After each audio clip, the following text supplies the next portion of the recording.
হাজরার মা রামলালকে দিয়ে বলে পাঠিয়েছিল হাজরাকে একবার রামলালের খুড়োমশায় যেন পাঠিয়ে দেন।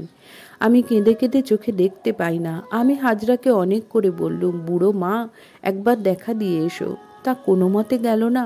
তার মা শেষে কেঁদে কেঁদে মরে গেল। নরেন্দ্র এবার দেশে যাবে। শ্রীরামকৃষ্ণ, এখন দেশে যাবে? ঢ্যামনা টালা, দূর দূর, তুই বুঝিস না। গোপাল বলেছে সিটিতে হাজরা কদিন ছিল, তারা চাল ঘি সব জিনিস দিত। তা বলেছিল এ ঘি এ চাল কি আমি খাই? ভাটপাড়ায় ঈশেনের সঙ্গে গেছিল। ঈশেনকে নাকি বলেছে বাধ্যে যাবার জল আনতে। এই বামুনরা সব রেগে গেছিল।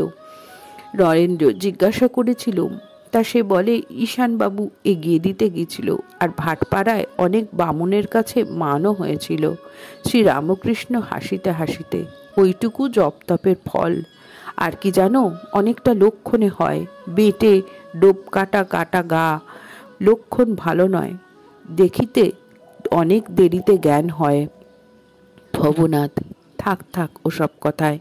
শ্রীরামকৃষ্ণ নরেন্দ্রের প্রতি, তুই নাকি লোক চিনিস, তাই তোকে বলছি। আমি হাজরা ও সকলকে কিরকম জানি জানিস? আমি জানি যেমন সাধুরূপী নারায়ণ তেমনি ছলরূপী নারায়ণ, লুচ্চরূপী নারায়ণ। মহিমাচরণের প্রতি, কি বলো গো, সকলেই নারায়ণ।